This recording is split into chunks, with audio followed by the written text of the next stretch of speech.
Salut à tous les amis du YouTube, les nouveaux, les anciens.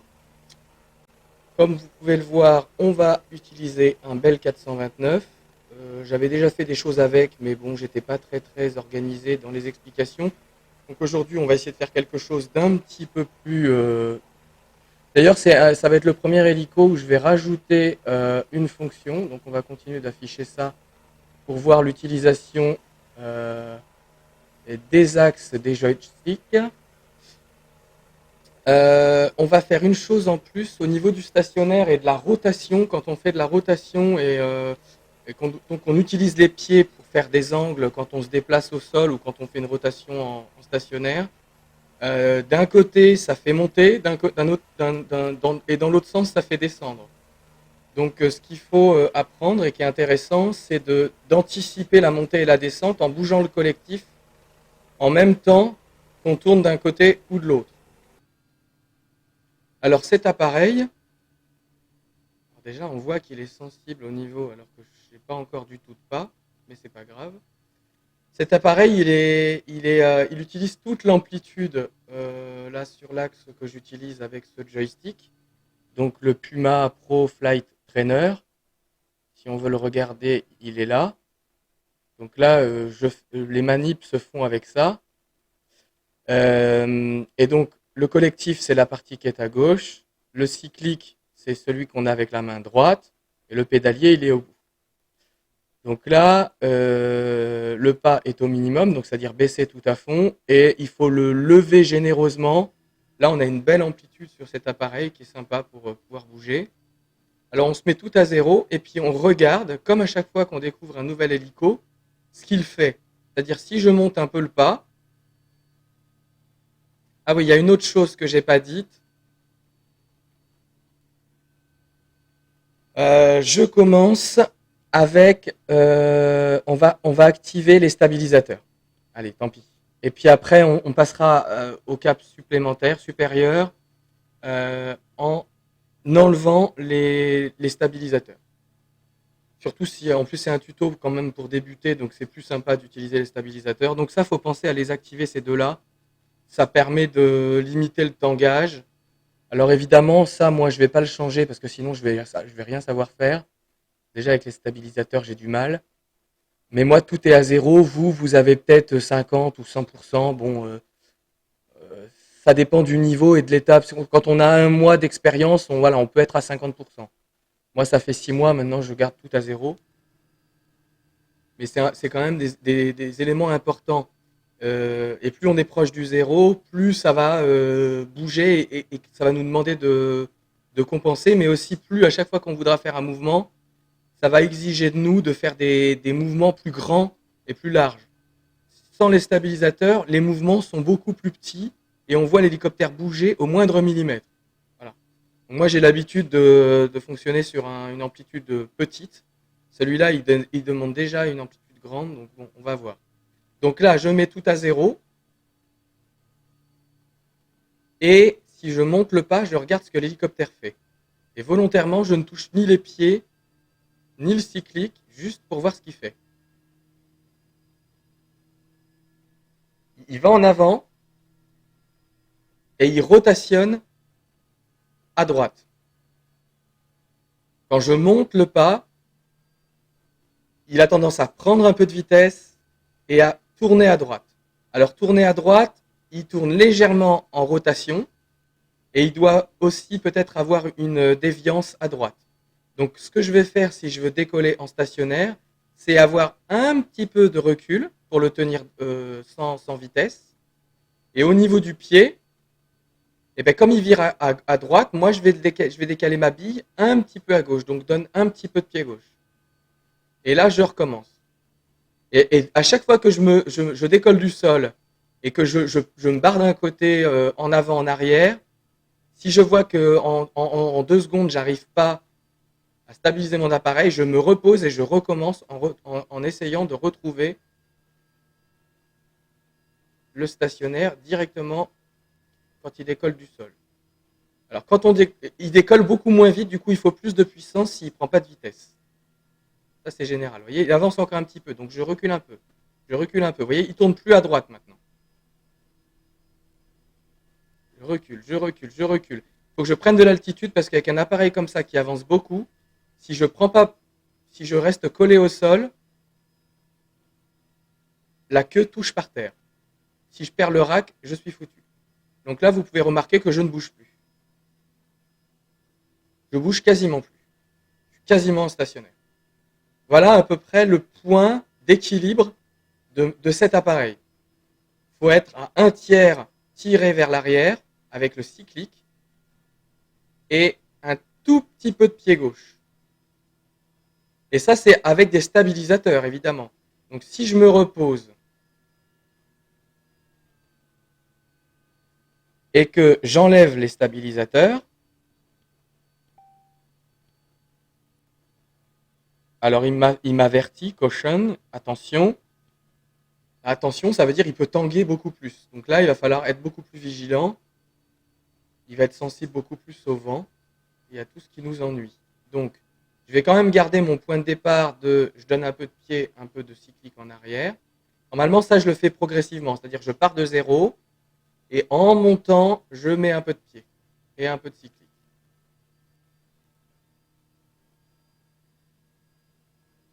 Et je fais pareil, je fais le même travail.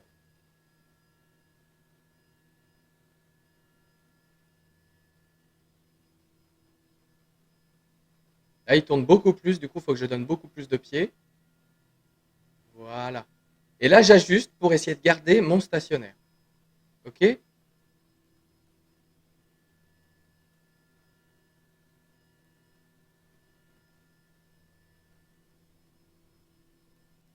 Voilà. Donc là, il tangue beaucoup plus que tout à l'heure. Hein. C'est moins facile à tenir en stationnaire. Mais voilà, voilà à peu près l'hélicoptère. Donc on n'a pas beaucoup bougé. Hein. On a avancé tout à l'heure. Du coup, ben, on n'est plus sur la ligne. On est un peu moins aligné. Il avait fait une petite rotation à droite. Mais on n'est pas allé très très loin. Donc ça, c'est tenir un stationnaire. Maintenant, on va aller s'entraîner à tenir ce stationnaire.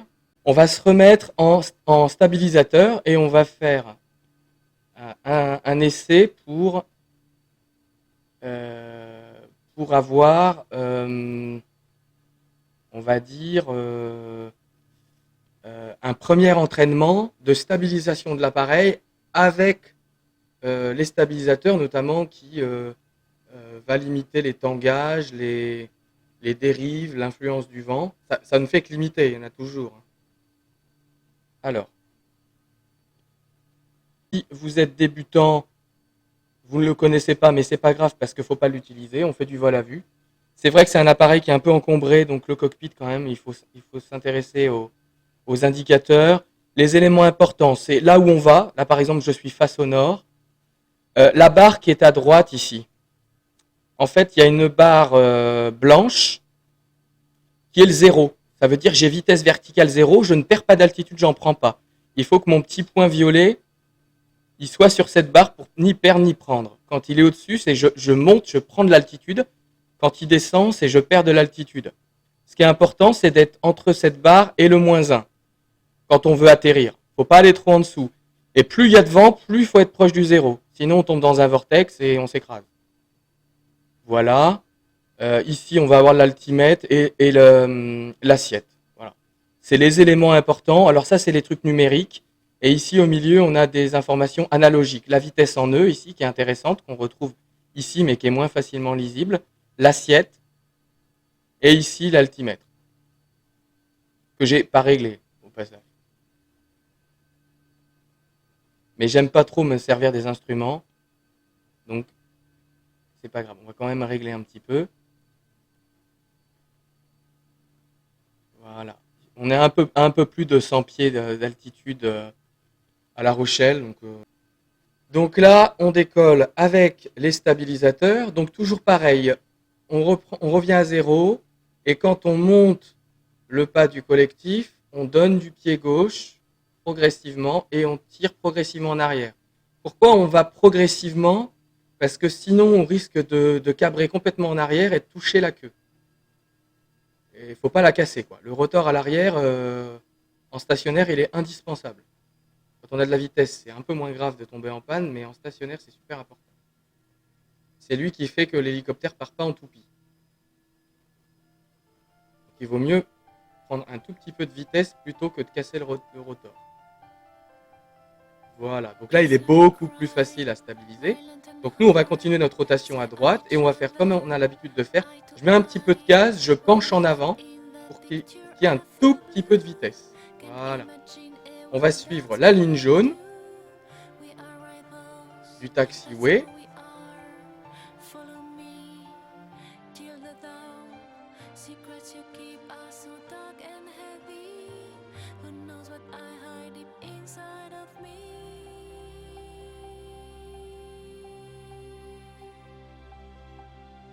Donc là, je fais ma rotation à gauche pour me mettre face à la manche à air et face au vent du coup. Quand on est dans cette position là, face à la manche à air, on est face au vent.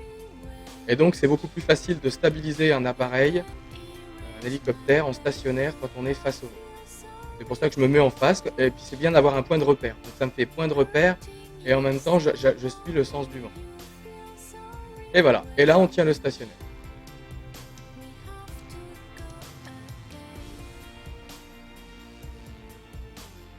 On essaye de ne pas trop prendre d'altitude, on essaye de ne pas trop partir à gauche ou à droite, de ne pas descendre, et on essaie de toujours garder en visuel cette manche à air. Là, ça recule un peu, ça tourne à droite, ça monte, et donc je passe mon temps à bouger tous mes axes pratiquement. Là, je suis en train de bouger tous les axes constamment, et c'est comme ça que j'arrive à garder un stationnaire. Et là, on est avec les stabilisateurs. Maintenant, je vais me poser doucement. On se pose doucement pour pas péter les patins. Et on va enlever les stabilisateurs.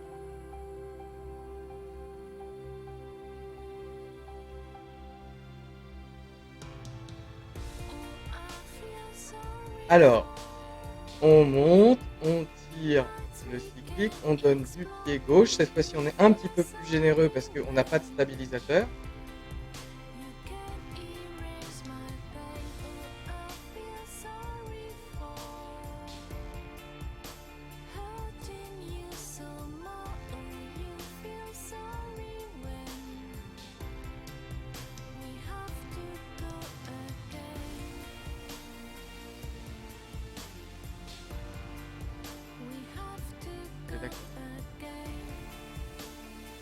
Alors là, vous voyez, c'est déjà plus compliqué de stabiliser l'appareil sans les stabilisateurs, évidemment. C'est normal. Et donc là, on s'entraîne cette fois-ci à sentir comment l'appareil se comporte sans stabilisateur. Et après, on essaie de le mettre avec le moins de mouvement possible. Ça se fait, hein. C'est juste beaucoup plus compliqué, mais ça se fait. Il y a des appareils, par exemple, si vous utilisez le R44 ou le Cabri, ils n'ont pas de stabilisateur, donc on n'a pas le choix. Donc là, on voit la complexité que c'est pour stabiliser l'hélice.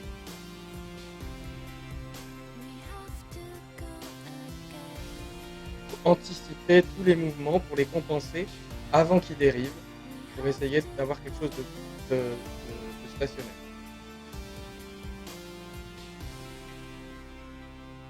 Donc là, je vais me poser et on va regarder ça en vue extérieure, ce que ça donne. On va peut-être le voir, la différence du stationnaire en vue extérieure, en replay. Alors, on voit la vue extérieure.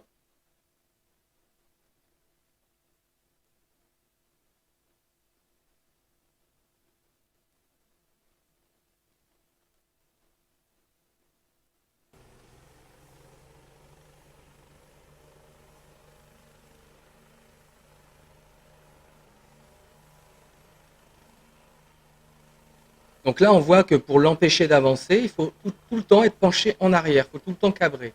Donc ça, c'est un appareil qui se pose les patins arrière en premier. Si vous vous posez droit et que vous n'avez pas un vent fort de face, vous allez vous poser en glissant. C'est ce qu'on fait lorsqu'on a une panne de rack. C'est d'ailleurs des tutos que je ferai ça dans les semaines qui viennent. Quand parfois, il paraît, les oiseaux se prennent dans le rack, dans le rotor de queue, donc le rotor qui tourne petit à l'arrière, se prennent dedans, et du coup ça le casse, et il faut atterrir sans le rotor de queue. Du coup, il ne faut surtout pas s'arrêter en stationnaire, il faut s'arrêter avec un minimum de vitesse. Tant qu'on a de la vitesse, on finit pas en toupie. Donc ça, c'est quelque chose qu'on verra. Bon, là, je pilote plus, hein, c'est un replay. Hein. Donc là, on voit que le stationnaire, il est quand même plutôt correct. Là, je suis parti pour me poser. Et là, j'ai enlevé maintenant l'autopilote et on va voir ce que c'est le décollage et le stationnaire sans autopilote. On va voir que c'est beaucoup moins fluide.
Un peu de pied gauche. En plus, on donne du pied gauche un peu plus généreusement parce que nous, on veut aller à gauche. Là, je repasse mon cyclique un peu en avant parce que je veux qu'il prenne de la vitesse. Je le retire un petit peu en arrière parce que je veux pas qu'il aille trop vite. Et j'avance lentement. Sur un aéroport, on se déplace à 10-20 nœuds, pas plus. Hein.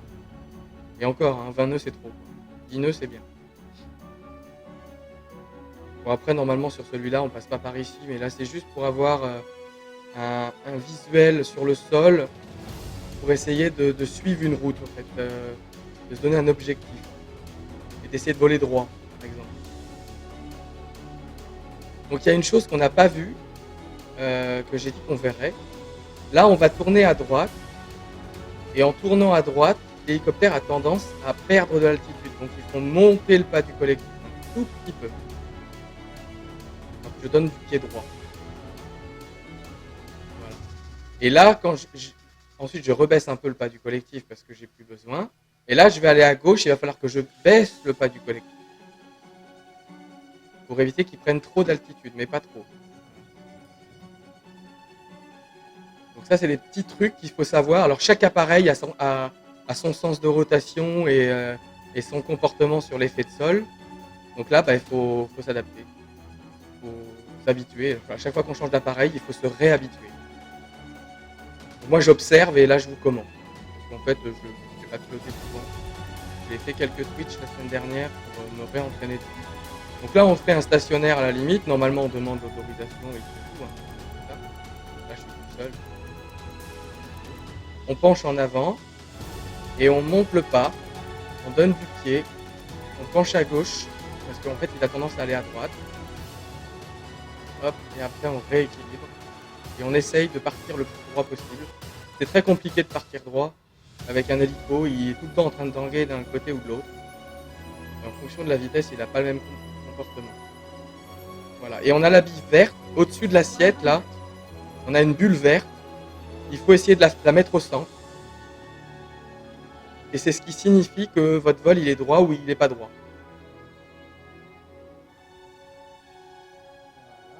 Voilà, donc on va faire un tour de piste et pour le tuto YouTube, on se retrouve une fois que je serai à l'approche. D'ailleurs, je vais couper l'enregistrement. Là, on est donc en approche de l'aéroport, mais de l'autre côté. J'ai beaucoup dépassé la cible, mais c'est pas grave. Et on va donc faire une approche juste pour faire un posé sur la piste et après on repart.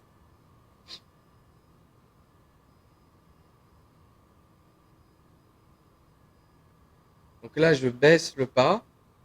En baissant le pas, je donne un peu du pied droit. J'essaye de m'aligner.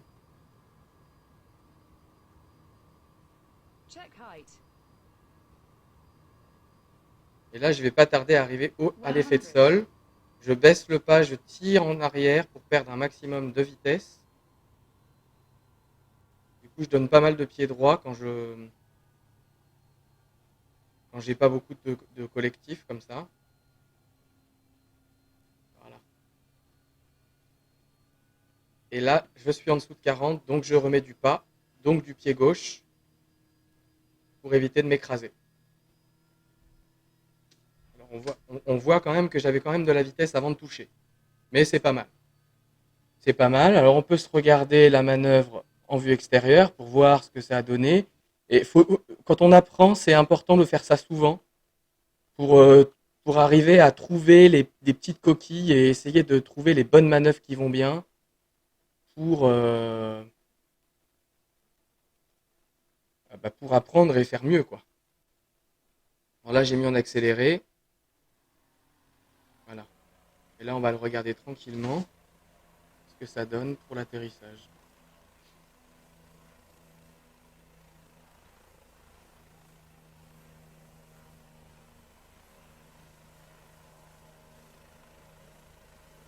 Donc là, c'est bien les patins arrière qui touchent en premier, quoi. Et j'ai quand même de la vitesse. Il aurait fallu flairer encore plus, quoi. Quasiment se préparer à faire un petit recul pour éviter d'avoir de la vitesse. Enfin, le posé était doux, on n'a pas rebondi. C'est quand même un beau posé. Un beau posé, pardon. Il n'y a pas de balance. Alors, on repasse en normal. On va se refaire la même chose, mais cette fois-ci, on va enlever les stabilisateurs. Donc, je décolle. Pour décoller, la même chose. J'augmente mon pas. Je vais essayer de faire décoller mon appareil du sol, mais je vais rester légèrement en avant pour qu'il commence déjà à prendre de la vitesse. Mais pas trop parce qu'il ne faut pas péter le rotor. Il ne faut pas toucher le sol avec le rotor.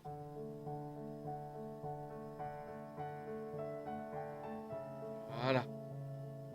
Et là, je reste au sol tant que je suis en dessous des 40 nœuds. Et quand je suis au-dessus, je peux commencer à prendre de l'altitude. Donc évidemment, il faut regarder les cas. Pas mal d'exercices comme ça. Après, on le voit au niveau de la vitesse. On est en approche, on va baisser le pas, on va tirer en arrière on va flairer, on dit. On va compenser avec le pied droit. Alors là, ça tangue beaucoup, hein. C'est pas aussi stable que tout à l'heure. C'est normal, parce que je redécouvre encore la sensibilité de l'appareil. Je donne pas mal de pied droit pour compenser la dérive, en baissant le pas du collectif. Je perds de la vitesse et je remonte le pas pour éviter de m'écraser quand j'arrive en dessous des 50-49.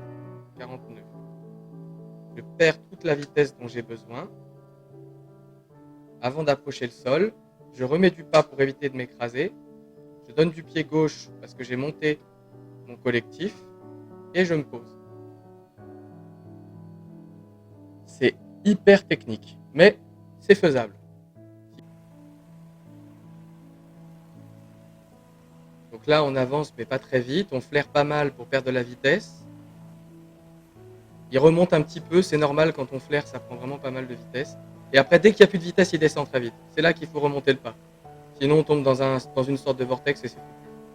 Hop là. Là, il a dérivé un peu à gauche. J'ai touché les patins arrière en premier, puis j'ai fini par le poser. Pas de rebond, c'est nickel. Bon, maintenant, on va remettre les stabilisateurs et on va essayer de faire un atterrissage sans piste. On va aller sur une hélistation qui est au milieu de bâtiment, au niveau du port des minimes, du port de la balise. et on va voir, pour faire un atterrissage, sans effet de sol. En fait, là, quand on est à 10-20 pieds du sol, on profite de ce qu'on appelle l'effet de sol, et le souffle de la rotation du rotor principal va aider à porter l'appareil. Ça crée une grosse bulle d'air au-dessus du sol, qui fait que ça fait un coussin d'air. Et là, c'est ça qui est le plus sécure pour atterrir. Mais quand on est en zone urbaine ou en zone particulière non dégagée, on est obligé de descendre quasiment à la verticale sans effet de sol. Et là, il y a des gros risques d'accident, des gros risques d'erreur, et c'est plus compliqué. Donc là, pareil, on va monter le pas, on donne un peu du pied gauche, on tient le cyclique légèrement en arrière, on monte, on laisse un petit peu prendre de la vitesse parce qu'on est déjà dans l'alignement pour prendre de la vitesse. Donc là, il est beaucoup plus stable que tout à l'heure, c'est normal, j'ai remis les stabilisateurs. Et donc, on monte pas trop vite le pas parce que sinon, il a tendance à se décaler et à partir dans tous les sens. On prend de la vitesse tranquillement. Une fois qu'on dépasse les 40-50 nœuds, on peut facilement sortir de l'effet de sol. On a ce qu'on appelle un accrochage. On sent pas très très bien dans le simulateur, mais dans le vol en réel, c'est vraiment présent. 100. Mais pas trop. Voilà. Et on va aller tranquillement. Ah non, je donne du pied gauche parce que je veux faire demi-tour. En fait, j'ai tellement l'habitude que donc en fait, je garde la rotation gauche parce que je souhaite faire demi-tour pour m'approcher. Ça, je fais gaffe quand je fais ça à mon altitude. Donc là, je vais aller me poser ici. On a 4 hélistations les unes à côté des autres. Donc là, j'approche en dehors de l'effet de sol. Je perds quasiment toute ma vitesse. Et là, il faut que je fasse gaffe que je remette du pas pour éviter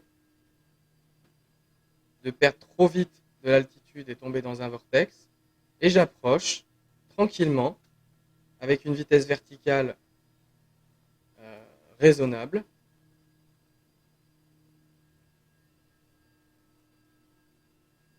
Alors je me penche en avant comme ça pour voir dans la petite lucarne, dans la petite bulle, voir à quelle vitesse je m'approche du sol.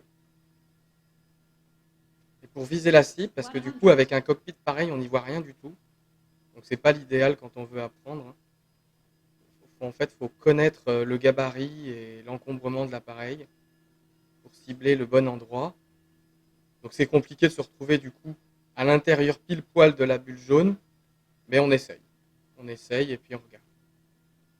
C'est comme ça qu'on apprend à connaître son appareil. Et voilà, là j'ai posé l'ensemble. Maintenant on va aller se faire une petite vue extérieure. Une petite vue extérieure. Essayer de descendre ma vitesse à 0. Je suis assez haut, donc pas d'effet de sol. Alors quand on veut vraiment être en sécurité, on regarde bien le sens du vent pour être face au vent quand on fait ça. Parce que le vent aide à tenir l'appareil en l'air quand il est de face. Donc là, je tiens toujours mon appareil légèrement penché en arrière parce que c'est comme ça qu'il me le faut si je ne veux pas qu'il prenne de vitesse. J'approche de ma cible, je maîtrise ma vitesse de chute. Là, ça tangue un peu, c'est pour ça que j'ai repenché un petit peu en avant, il est droit. Hop, les patins à l'arrière en premier, et je pose le reste de l'hélicoptère ensuite. Pour refaire une approche, hors effet de sol, sans stabilisateur.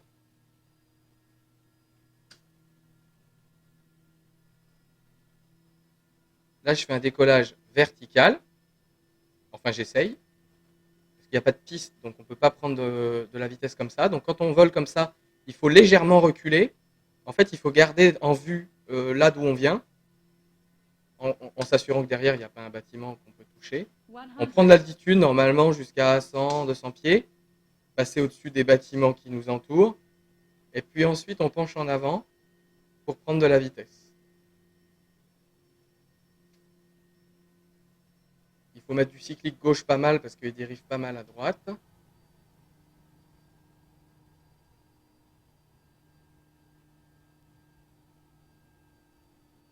Je flaire, perdre la vitesse. fois que j'ai plus beaucoup de vitesse, il faut que je remette du pas, sinon je tombe. Ça tangue beaucoup, hein. Sans les stabilisateurs, c'est un peu galère, hein, j'avoue. On sent pas grand chose en plus au niveau du cul, comme on n'est pas dans un vrai hélico. Ah, il a beaucoup descendu, trop vite. Donc là, il faut que j'avance, j'ai plus de vitesse. Allez, c'est bon, il a 20 nœuds. Donc il a 20 nœuds, ça veut dire il avance. On peut perdre légèrement de l'altitude, mais pas trop. Et on avance tranquillement au point de chute, au point de posée. Voilà, ça y est, on commence à le voir. On voit l'escalier.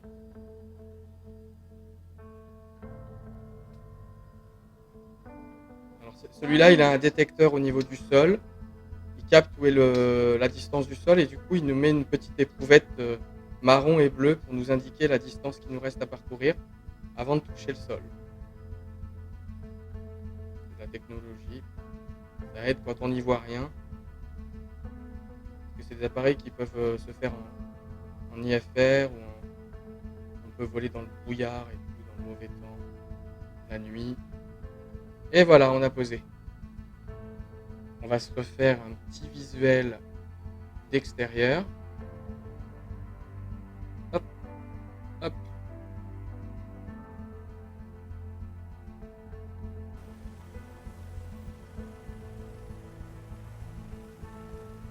Là, on va voir un peu la complexité du truc et comment il tangue pas mal. Donc là, j'étais dans le flair pour perdre un maximum de vitesse. Voilà, j'ai atteint quasiment une vitesse nulle. Par contre, je suis pas mal descendu. Ça, c'est le phénomène vortex. Mais j'ai compensé avec le pas du collectif en le montant. Du coup, ça a limité la vitesse de chute. Et maintenant, j'avance lentement, 20 nœuds, pour faire une approche maîtrisée vers la cible. Il a un peu tourné, mais bon. Et là, on est posé. Plus difficilement, moins joli, mais sans stabilisateur du bâtiment. Alors, le vent, ouais, on va se poser dans ce sens-là parce que le vent est un vent d'ouest. Là, je remets du pas parce qu'il va descendre trop vite. En plus, je commence à perdre pas mal de vitesse. J'arrive à 40 nœuds. Je dérive pas mal à gauche, donc je penche à droite, pied gauche pour réaligner. Comme je monte mon pas, si je veux rester aligné, il faut que je le compense avec le pied.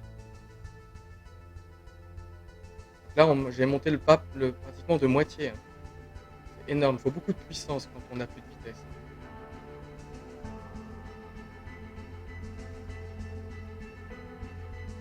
Et là, je vise le rond qui est par terre.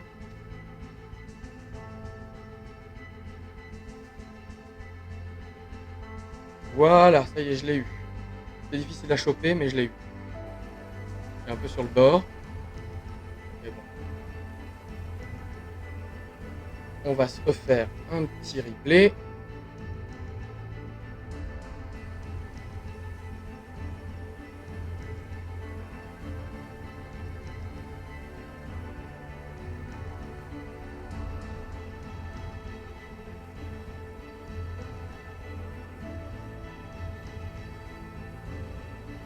Là, j'ai réaligné mon appareil parce qu'il avait tendance à virer à droite. Là, j'avais perdu carrément toute la vitesse.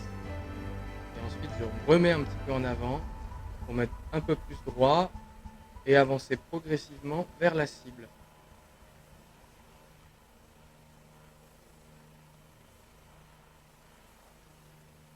Ça enregistre bien, j'espère.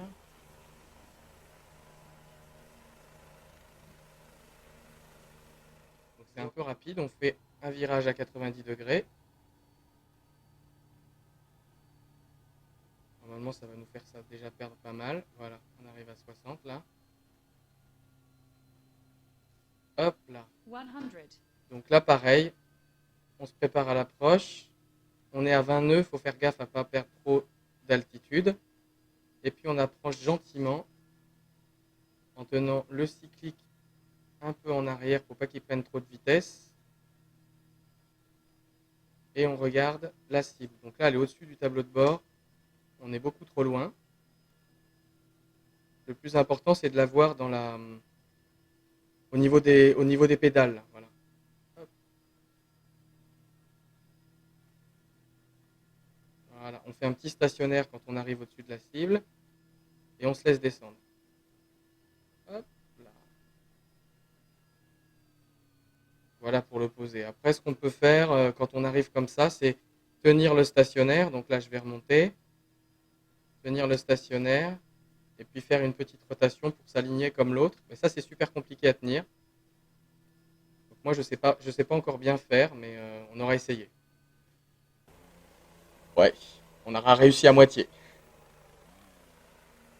Et puis, on se fait une petite vue replay.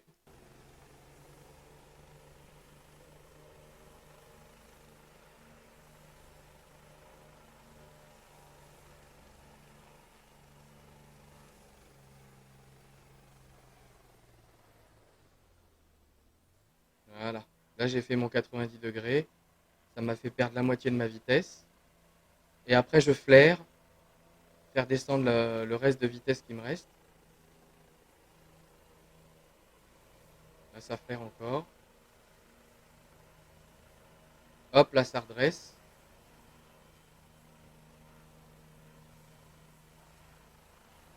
Là, on flaire pas mal.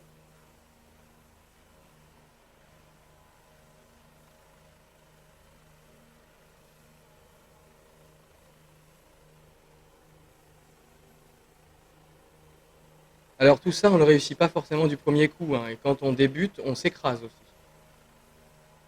Et même quand on débute pas, on s'écrase quand même. Parce que, si on essaie des trucs un peu compliqués, je me suis écrasé 2 fois, moi, au Twitch de la semaine dernière. Voilà. Et là, normalement, j'aurais dû continuer à avancer un petit peu et à continuer ma rotation à droite pour m'aligner à l'appareil qui est à côté. Et là, du coup, j'ai voulu remonter pour me réaligner. Mais je voyais le truc partir en cacahuète, alors du coup, je me suis reposé. Je l'ai remis en face et hop, voilà. Et ben voilà pour le tuto. J'espère que ça aidera des gens à utiliser cet appareil. Et puis, on va repasser en Twitch à 100%. Et on dira à bientôt pour les personnes qui me suivent sur YouTube.